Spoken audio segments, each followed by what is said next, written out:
Welcome everyone. I think the time has just ticked past the hour. Welcome to this ASI 45 minutes on this month on Chain of Custody Material Flows. My name's Chris Bayliss. I'm the Director of Standards at ASI, and I'm really delighted today to be joined by Klaudia Michalska, our Impact Analyst, who's been working on Chain of Custody Material Flows for the last 6 months. Our in-house expert, and who really is going to be doing the bulk of the talking today. Welcome, Klaudia. Yes, thank you for introduction, Chris, and hi to everyone. We are, I think we had around 50 people signed up to this today. It's a big crowd to come into our 45 minutes on. And what I am hoping is that this is a very interactive session. So we really value your questions, and we hope to answer those. We will doing a lot of talking ourselves, but we also want to hear your questions as well. So here's some tips and tricks as we begin the session for you to be able to interact with us and to get the most out of this session. Within this Zoom platform, there is a Q&A window. If you just open that Q&A window, you can type your question. I will see it, and then I will essentially be asking Klaudia it or try to answer it myself. If you don't want to attach your name, you can send that question anonymously, and we'll still answer it. We'll try to get through as many questions as possible, but time is limited. But we do welcome dialogue afterwards. So this hopefully is an introduction to some of these issues, some of the challenges and also the opportunities that come with tracking material flows. And hopefully we can carry on the discussion afterwards as well. Our agenda today, well, we're going to be looking at chain of custody system within ASI broadly, focusing on the mass balance approach, then looking at ASI chain of custody material flows along the value chain from bauxite mining all the way through to use, and also a recycling flow as well. And in order to demonstrate that, we are going to be introducing some data. 2020 data, but actually some previous data as well. And then if we have time at the end, we're going to look a little bit about how we're going to develop CoC material reporting in the future as part of our standards revision process. For those who don't know, we within ASI have 2 standards. We have a performance standard, which is a way of assuring or demonstrating independent assurance of sustainable production all the way along the value chain. But we also have a chain of custody standard, and that's a way of having independent assurance for customers and for other stakeholders that entities are not just producing responsibly, but they're also sourcing responsibly. They're pulling material from entities further up the value chain, which are performance standard and chain of custody standard certified. Chain of custody standard is voluntary at the moment. It's a way of independently assessing and communicating to your stakeholders this responsible sourcing. As part of the standard, the chain of custody standard, we have a criterion 1.7, which is a reporting criterion. It mandates the reporting of material flow data to ASI through our elemental assurance platform. And it's that data that we'll be exploring today, the data that has been reported by chain of custody certified entities to us to allow us to do 2 things. On the one hand, to understand the changing impact of CoC material along the value chain, how much CoC material is essentially being delivered to the market, how much CoC material is being demanded by the market, that's bauxite, alumina, aluminium, and cast house, post cast house products as well. But it has a second role as a second objective as well, and that's for us to be able to have oversight on entities to ensure that the input of CoC material that they pull from further up the value chain is equivalent to the CoC material that they deliver from the entity itself. It's a way of tracking that there isn't this disconnect between CoC material inputs, chain of custody material inputs, and chain of custody material outputs. So with those 2 objectives in mind, an impacts lens and also a kind of an oversight assurance lens, let's dig down into the data itself. But first of all, maybe Klaudia, I can ask, ASI's system, chain of custody system, is a mass balance approach, mass balance system. And that differs in some respects from alternative chain of custody approaches. I wonder if you can give us a quick overview on what that mass balance approach is and how ASI applies that. Yes, thank you, Chris. And yeah, always it's good to start with the context before going into any data. So actually, the system, like you mentioned, ASI uses for accounting of the CoC material flow is mass balance approach. And in principle, basically what it says is that the inputs to the system have to be equal the outputs leaving the system. And basically, it means that the mass of the inputs entering the system equal the mass of the outputs leaving the system. And how it translates at ASI, it's basically the way we track the CoC material flow, which is, of course, like you mentioned already before, bauxite, alumina, aluminium, and of course scrap. And we ask entities to report it in the tons. Yeah, it's basically what CoC material is leaving, is entering the certification scope of certified entity, and what mass of the material, CoC material, also is leaving the scope of the certified entity. And in general, basically all the commodities in the supply chains, which basically it's kind of difficult to differentiate between the CoC material and non-CoC material, they use the mass balance approach. And that's why also we use that at ASI. And like I mentioned, the mass of outputs have to be equal the mass of inputs, or basically they cannot be higher. The outputs cannot be higher than the inputs. And yeah, because of that, at ASI we allow for mixing of CoC material and non-CoC material at any stage of the production process. And basically what does it mean is that whenever an entity, the certified entity, can have inputs from both certified entities, and this material will be, of course, designated as the CoC material, but also they can have inputs from non-certified entities, which is, of course, non-ASI material. And that's why to actually go further and count to use this mass balance approach in the all flow of the CoC material through the supply chain of the certified entities, what we do, we calculate the input percentage of the CoC material entering the certification scope of the certified entity out of course, all the inputs coming, so also the non-CoC material.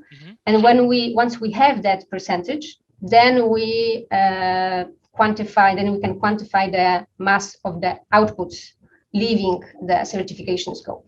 So yeah, basically that's why also because in the aluminium value chain we have different types of materials. Downstream maybe it's more easy because it's the same material going in. So aluminium in, aluminium out. Is that exactly? Okay. So it's easier, but when we deal with like bauxite into alumina into aluminium, then yeah, that's why we need to deal with these percentages. We need to calculate that. So we are sure. So that sounds easier than it actually is, right? Because that's okay if you have a percentage of bauxite coming in and you're an integrated producer who produces primary aluminium out, and you can look at the percentage in bauxite, the percentage out aluminium.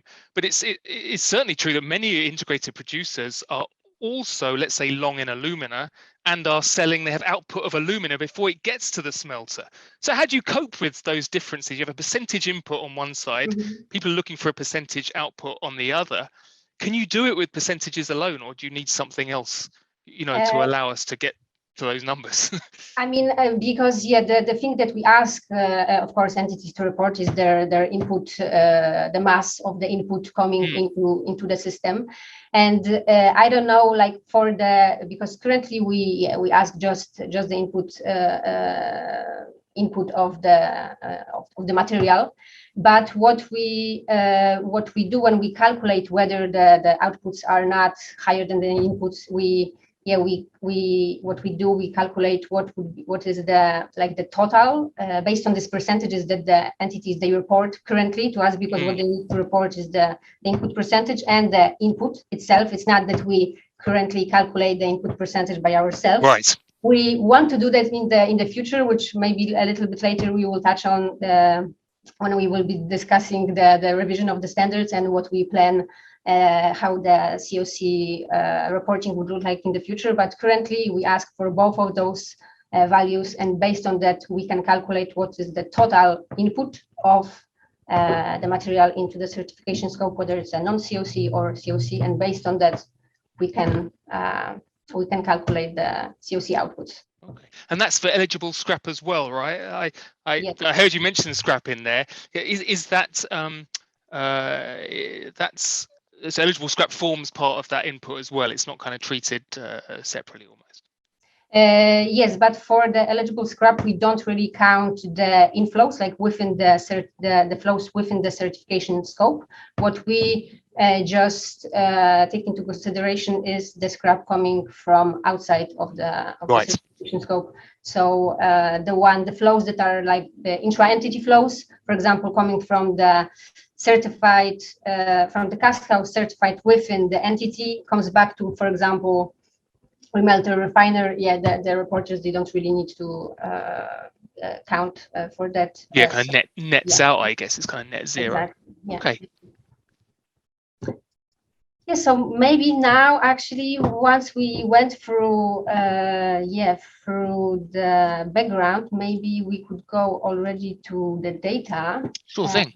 Yes, I think it's the most interesting part of the webinar for some. So yeah, coming back to the visualization, this is the visualization is in the form of the Sankey diagram, as you can see, and we were able to come up with that thanks to the collaboration with IAI, International Aluminium Institute. And Impulse grant we received from ISIL, and ISIL is a global membership association that sets out principles for sustainability standards organizations such as ASI to showcase and showcase the credibility of those organizations. And as you can see, this is the visualization, and what is presented, presents the global supply and demand of aluminium through various supply chain stages, and it shows the aluminium content of CoC and non-CoC material, starting from the mining to refining, production, fabrication, manufacturing, product use, product end-of-life management. And also in the visualization there are two scrap loops included. First one is the post-consumer scrap, and the second one is the pre-consumer scrap. Also, the waste is incorporated in the visualization. We have it at the mining level, refining, and also at the product end of life. So maybe to note there is that those, as you mentioned, these are aluminium flows. So this is the aluminium contained in these materials. Yes. This isn't the material itself. So for those who are on the call who might be thinking, well, the residue management, that's the red mud, the bauxite residue, that looks quite small. That's just the aluminium in that red mud. Of course, the red mud is 5 times larger than that in terms of volumes. Maybe other thing to note is the disposal and incineration from production. Your statement on that's the kind of use phase. I guess people need to be very clear that is scrap loss at end of life. So that's material that isn't being collected at end of life and being recycled at the global level. So a significant proportion of aluminum at end of life that isn't currently coming back into the scrap recycling stream. Yes, so maybe now we can go to the data itself. So as you can see down, we have the time scale, and we start from 2018. As you can see, at this time there was no CoC, ASI CoC material flow, because at the time there was no certified entities. And then when we go to 2019, we can already see that, it was actually the first year where we received data from certified entities on the CoC material flow. And we can see with this green stripe yeah, there is yeah, maybe I will not hover over, but yeah, there is like the flow through the value chain. And then when we go to 2020, which presents the latest data on the CoC flows, and yeah, already in this year, I can tell you that we received the data about CoC flows we received from the certified entities was from twice more the entities that we received in 2019. Mm-hmm. And also what, yeah, clearly you can see that there's definitely more material flowing through the value chain. And actually it's approximately twice more than in 2019. Mm-hmm.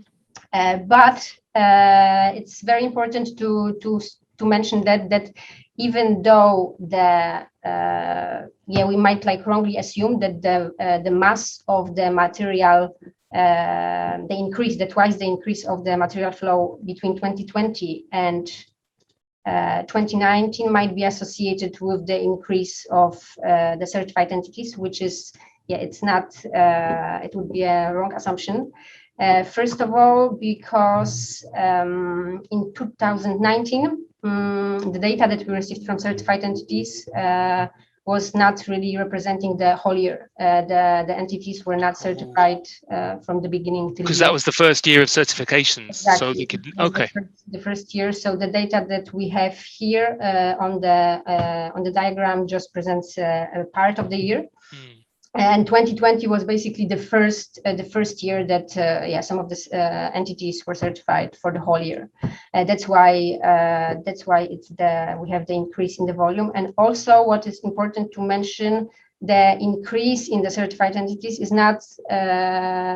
We recognize that it's not equal through the supply chain stages. We noticed that in 2020, the downstream, so it was in cast house and post cast house, those we received, yeah, more entities were certified downstream than actually in the upstream. And I think, yeah, here we really anticipate the 2021 to receive the data from 2021, because it will be actually the first year where we could compare the data between 2 years, where, yeah, the entities are certified for the whole year. And maybe the last one thing to say about the visualization is that what it's interesting to see that at each of the supply chain stages, we can see the 50% attrition of the material flow. So yeah, we can see at the beginning, yeah, with the bauxite mining, we have some mass of the bauxite, but only, yeah, less than 50% was just transferred to the refineries, and the same situation is with the smelters, because, yeah, 50% was just basically lost the CoC status and turned into the non-ASI material. Mm-hmm. So this, you know, I think you said it perfectly there, that the comparing over time is difficult now. That's why we really look forward to 2021 data to be able to do that. But across space, we can identify some really interesting things as we go along the value chain, and maybe we'll explore some of that now. Just to say that as you know, you already mentioned, it's based on a partnership with the IAI's material flow work. Their work is public, so I encourage people to go and see their website, internationalaluminium.org. This, the ASI visualization is also on our website, so go and see the visualization, explore that on our website.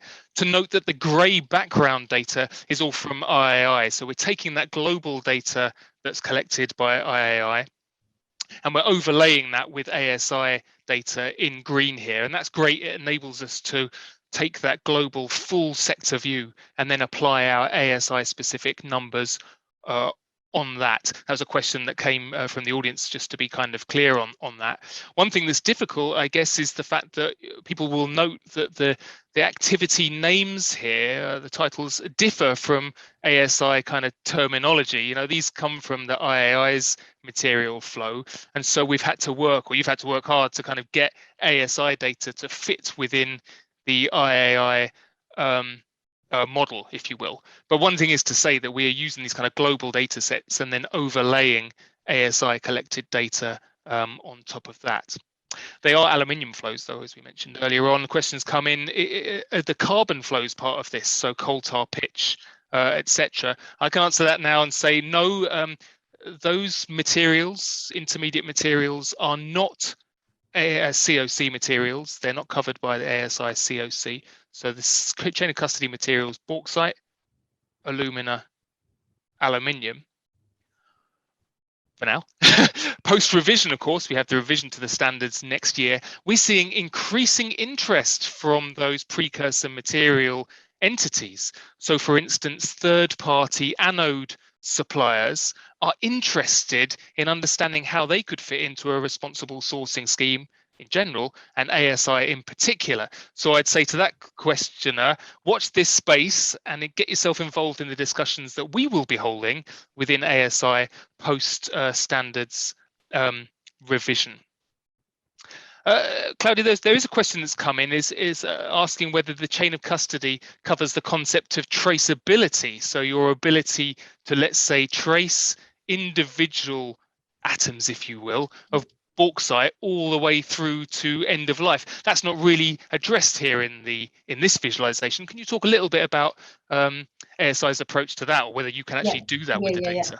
Yeah, so basically the short answer is no, because like that's why also we use, like I discussed at the beginning, we use this mass balance approach, because with the as we at ASI, we allow the mixing of non-CoC material and CoC material entering the certification scope of the entity. There's no really difference between the materials, and also once the bauxite, for example, is transferred to the alumina, or even the alumina to aluminium, there's no, like you said, at an atomic level, there's no it's impossible to differentiate which part is certified, which not. That's why when the entities, they have the output of the certified material, we ask for the percentage of the total output to be certified as a whole, and not just a percentage of a product, or like yeah, kind of one output of the cast house, let's say. Okay, so, yep. Yeah, so like if you have, I don't know, some amount of alumina, then 50% of 100% of this 100% of alumina is CoC certified, and not just portions. Right. Yeah. That's a really interesting point, and people need to be clear about that, I think, and especially this mass balance approach, given our different shapes of entities. So for us, entity is almost defined by the entity itself. You know, you could have your entity boundaries at, let's say, an alumina refinery all the way to post cast house, and your inputs therefore would be bauxite going into alumina refinery, and I don't know, billet coming out of the cast house. That'd be very different from an entity which is just a smelter with an attached primary cast house. There's these differences in entity scope. I'll be honest with you, it's made your job very challenging in getting this data into this flow, but that I think needs to be clearly understood by people, that we have a almost infinite range of shapes of entity that we have to deal with within this CoC system. And what it requires is for those entities not just to be reporting data on input and output to us, but also to have a material accounting system within their organization that takes account of those material flows. They don't need to be telling us what those numbers are, but they do need to have a system to be able to understand that the outputs and the input percentages are aligned, and that they are mitigating the risks all along the chain. I would say to the person who's asking the question, this is an ongoing discussion, it's an ongoing debate, and we already see some companies, some entities exploring other approaches, not just a mass balance approach, but maybe exploring line of sight traceability. And we certainly see it in some other commodities as well. But for now, as Klaudia said, ours is a mass-based approach, but we're engaging in discussions to see if and how that might evolve over time. Klaudia, it's interesting here, this attrition rate, this 50% drop-off rate that seems to be happening between processes here. You know, we've got a lot of bauxite mining at the front end, and yet only a small flow going into the use phase. Any thoughts on that? Yeah, I guess maybe it's because currently the downstream, the entities that are certified downstream, maybe they are preparing to, you know, for the uptake of the, like they preparing themselves, they to buy the certified material from the upstream entities in the future. Maybe right now they are not really ready yet. So yeah, it's important to actually notice that the material upstream is available. So once those that are active in the downstream will be ready, yeah, they will not really have to wait, because yeah, the material is available. And yes, it certainly seems that bauxite miners who are feeling the kind of the let's say, what's the word?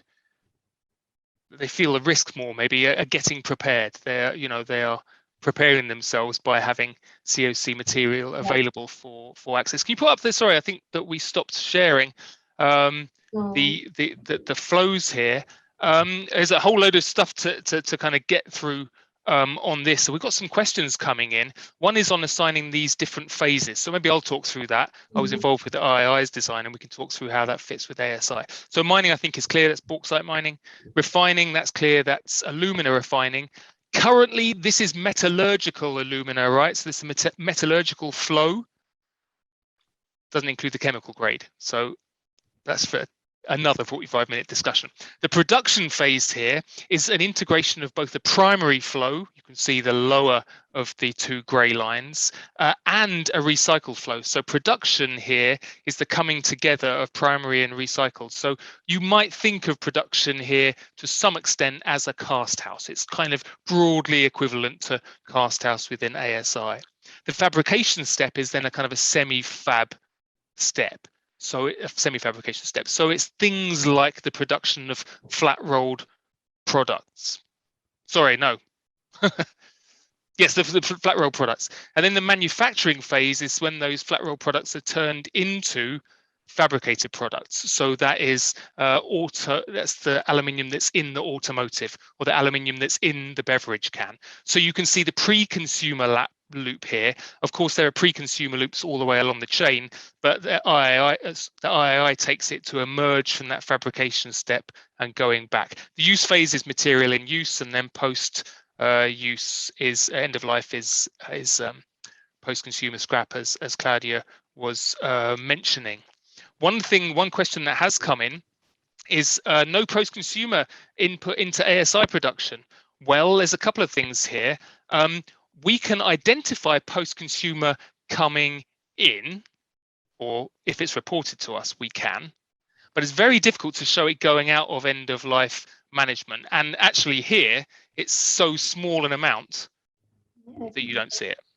This is that one there is the amount of material that's going into use. So that's the amount that's going into use today. But you can see up here in the scrap management, there are two flows.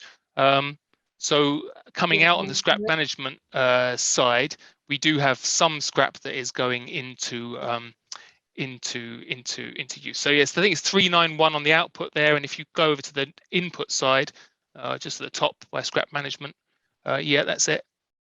It's difficult. yeah. These are small values, right? Yes, 81. Plus the other one, so it's about 400. So yeah, yes. 310 plus, so it's 391, something like that. So yeah, post-consumer is kind of difficult to be able to see that flow in right now. That's just to be clear to people who may not be familiar, eligible scrap, which is the scrap which is eligible for CoC to become CoC material, ASI Aluminium, either flows through a post-consumer loop, so post-use loop with due diligence, or it's a pre-consumer loop that flows from a CoC certified entity. So let's say an auto body sheet producer with pre-consumer scrap. That auto body sheet producer would need to be CoC certified in order to supply that pre-consumer loop. Note this is all based on reported data, and so what we might find is that there might be a lot of scrap available, but few people are actually using that as an input to the process. The majority of material coming in is primary, and if you look, it's more supply than it is demand. So that's maybe a clear thing to see already along the chain, even though we can't compare it over time, is there's more supply at the top end than there is demand, or at least a pull coming from CoC certified entities downstream. Let's see, we have some questions coming in. This is great. So any thoughts on why downstream, e.g. auto OEMs, are not quite pushing or accepting CoC aluminium in their final products? What can we do for promotion? So they're very, I'm going to take this one, Klaudia, if I may. So look, we are still early years in terms of CoC certification. So I think that's something we should be really clear about now, is that this data is kind of nascent. We're starting to get a handle on it, and companies, entities are starting to explore how they can use CoC material to drive change upstream and also to increase demand downstream. What I would say here is you can see that today, if we're just looking at bauxite, the availability of CoC material, I think that's about, I'm going to do some broad maths here, that's about 15% of global supply of bauxite is currently enabled for CoC material supply. And I do think that those who are downstream, who are looking to source that, including OEMs, but especially OEMs, they will also be looking at security of supply. So they will want to enable security of supply, of pull of that material. Now, it may be that that will be driven through a post-consumer loop, through a scrap loop, or even through a pre-consumer CoC certified loop as well. But I can certainly say that today you're seeing more movement on the upstream side to certify CoC and supply CoC material than you are further down the chain. There is activity, so I know that big consumers and big producing entities are, I'm going to try and use the right words here, looking to convince their suppliers and customers to become CoC certified to enable some of this flow to occur, right? And so that's I guess we're in the middle of that now. Yeah. I think that's about as far as I'm going to go. Question, dross, is it included in this cycle? Yes, dross is an eligible scrap. So dross follows a kind of an eligible scrap post-consumer flow. It is too small to be visible here. So these flows exist. Note 2, there is uncertainty in this data, but they're too small to be shown here today. But dross performs, or dross is treated the same as post-consumer, so due diligence on its supply. Note 2, if it's an internal dross loop, you wouldn't see it anyway because it wouldn't be an input from outside of the system. Klaudia, how many entities are we talking about reporting some of this data? Yes, so basically in 2019, we received submission from 13 entities. So yeah, just to come back to show you the mass, and in 2020 we received from 27 entities. In 2020, actually, there was 30 entities that were certified and that were required actually to report their data, but 3 of them, unfortunately, even though we were contacting them to come back with the data, they until this day, they didn't respond, and we recorded that information, and the information will pass to the auditors to take an action during the surveillance audit. However, because those 3 entities that didn't report the data in 2020, they are active in the downstream, so also the mass, the amount of the material that they would report would not really significantly change the flow of the material. So it would be still the same, almost the same as it is. Okay, so that's those kind of 2 objectives I talked about at the beginning, on the impact side and the kind of oversight side. The impact side of things, it has 0 impact on the impacts, this visualization. But on the oversight, that's quite an important element that, you know, if with non-reporting, and I believe that under the current standard, it's a 6 months reporting period, or I think currently it's the deadline is until end of March, so it's okay. 3 months. But I think maybe you refer to 6 months because we during the revision process of the standards we were planning to extend that for the 6 months. Okay, so you know, that's as we build up the number of entities, that I think that 6 months is going to be quite good. But you know, there is a criterion to report. So if you're not reporting that data, that's great to hear that there is this process in place where you've identified those non-reporters, given them a chance, I guess, to report the data and part of the quality control process. But if it's not forthcoming, then that's a question for the auditors in the surveillance audit, and I guess potentially non-conformance, right? If that's okay. If the entities they would continue, of course, they would not report and they would continue not reporting, then of course it turns into the non-conformance. Okay. Yeah. There's questions here. One on, are there any non-European or North American end users? So I guess in the post-cast house area who are reporting data, and do you know what, Mickey? I'm not going to put Klaudia on the spot, and I'm not going to put myself on the spot by thinking about that question. So I would encourage you to go and have a look on our website at the CoC Certified Entities, and if there's a CoC Certified Entity there, then they have a requirement to report data to us in the year following their certification. So go and take a look. I would say that there, of course, are non-European, non-North American, all the way along the value chain. For that specific cohort, I'm not so sure. I think maybe like in the downstream, there were 1 or 2, but I don't give my hand. I don't remember exactly from where were they. So, but I think definitely there are 1 or 2 outside of Europe and North America. And for folks, think about the denominator here. On the bauxite side, you know, we have how many? Is it 6 CoC certified entities? Yes, I mean this year we have 6 CoC certified entities, but I think in 2020 it was 5. 5. Okay, look how many. Look how much bauxite those 5 have supplied. I mean, the bauxite industry is quite kind of concentrated. There are relatively few players. I think if you look across mine sites, you're going to be looking at fewer than 100 kind of ore bodies. So, you know, individual certification of those mine sites as entities is going to give us access to lots of data.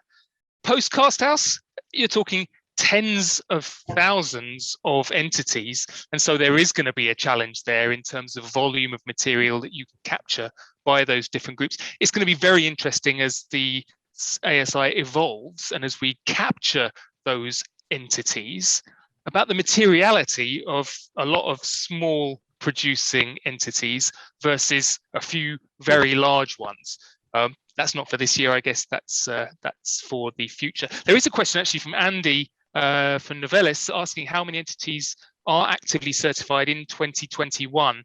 Maybe 2020 data you could give, Klaudia, unless you have access to 20. Yeah, 2020 there was, 2019 it was 13 certified entities, 2020 30 and 27 reported, and in 2021, if I am not mistaken, 37 or 38, but I changes every day, right? So yes. Andy, go and take a look at the website. Next week there'll be 3 more. Exactly. To come back to if you want, you can send me an email or you can just check on the website, and I think in this way you will be sure, because But maybe do you know what, Klaudia? This is an interesting. As we think through, this is maybe an interesting thing to do. Is here we're showing these volumes of material going along. I think in the last 45 minutes when we were talking to CRU, the CRU group, the analysts, and their tool is looking at how you might identify individually certified assets. Of course, we're not going to give away asset data. We're bound by confidentiality. We don't produce those individual asset data. But what we could do is maybe annotate the flow with the number of certifying entities, because I feel this is interesting, some of the questions coming here, this difference between volume and actually certified entities. Actually, what I can say already, before you were talking about the difference between the volume of the material and the upstream and downstream certified entities, in 2019 we can see that in 2019 there was 4 entities that were active in the mining, and we can see that the stripe is is kind of small, but then in 2020 it was just one more certified entity active in the bauxite. And we can see that there's much more material flowing, but also, just to remind you that, in 2019, none of the entities were certified throughout the whole year. In 2020, yes. So that's why it might be because of this one extra entity, but it also probably is because of the period that it's full year, not like in 2019. So that's one to watch out for, folks, as well. We have two new members of ASI who have activities in Guinea. We have one member already who has activities in Guinea, large bauxite producing region in the globe, and we might expect, or will expect, that there will be certifications flowing from that. If you become an ASI member, you have a duty to certify something within 2 years. So we can expect that bauxite even to increase as those certified entities come into the system as well. So that's very exciting, that supply growing. Big question, is the pool going to grow on the other side as well? Of course, that relies on traders as well. There's a question come in about the function of traders in our chain of custody. I'll maybe tackle that as well. It's become the role of the trader is much more explicit in the newly, or the being under development CoC standard, which is going to be out for public consultation in January. Essentially, the role of the traders do not need to be CoC certified in order for CoC material to flow through the trader. But documentation does need to be in place, CoC certificates essentially, that allows the consumer of that metal to validate that the supply of CoC material has come from a CoC certified entity. So there's some work to be done to bridge the trader in terms of information, but the trader themselves does not need to be a CoC certified entity in their own right. So this is we really don't have time today to go into how we actually actively collect this data. I can tell you now it's a big job, and Klaudia, how you analyze that data. But I'm sure that people will have questions, and I think we will be keen to hear those questions following this call. So please, people, do get in touch with us. But maybe time is limited. I think we only have a couple of minutes left. So with that, maybe Klaudia, I can hand over to you to give us your kind of reflections on what we talked about for the last 45 minutes and your thoughts on how we as ASI will take this work forward. Yes, so basically, very shortly to sum up all the webinar, even though, like we mentioned when showing all the visualization, even though we are at the early days of collecting the data, we still were able to show some change in the flows of the material, and also to show some impact related to that. But of course, we need to keep in mind that if we want to present any impacts spread over time, then definitely we need to wait for the future data, and that's why also we are really anticipating to receive the data from 2021 and to be able to compare with 2020 and also partially with 2019. And having said that, I wanted to thank you, Chris, for being with me on this webinar, and also thank everyone for being here today and also sending so many questions. It was very active webinar. Thank you all for that. I wanted to invite you for our next 45 minutes on webinar, which will be in October, just ahead of COP26. Chris will be talking about greenhouse gas emissions and all the criteria related to greenhouse gas emissions we have in performance standard and also chain of custody standard. what is the role of ASI in the industry's decarbonization pathways, and also how we might change some of the criteria related to greenhouse gases in the upcoming revised standards. So yeah, thank you again, everyone, and see you next month.